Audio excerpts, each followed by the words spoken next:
Good morning everyone. र अहिले चाहिँ म भेलोरमा छु, ट्रिटमेन्टको लागि आएको थिएँ र अहिले चाहिँ यहाँ मर्निङ टाइममा है यहाँ बाहिरको भ्यूहरू धेरै राम्रो हुन्छ र म त्यो छतमा आएको छु। यो चाहिँ छत त हाम्रो लामो छ, यहाँनिर चाहिँ मजाले एक्सर्साइजहरू गर्न सकिन्छ।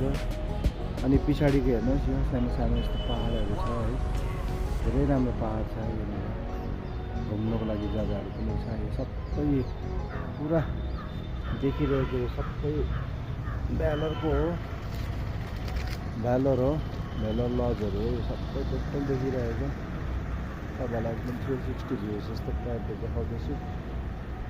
धेरै राम्रो छ यहाँनिर है जग्गाहरू। यो बस्ने सबै देखिरहनु भएको सबै लज हो। जति पनि यहाँनिर है बिमारीको निम्ति आउनुहुन्छ उहाँहरूलाई धेरै राम्रो हुन्छ।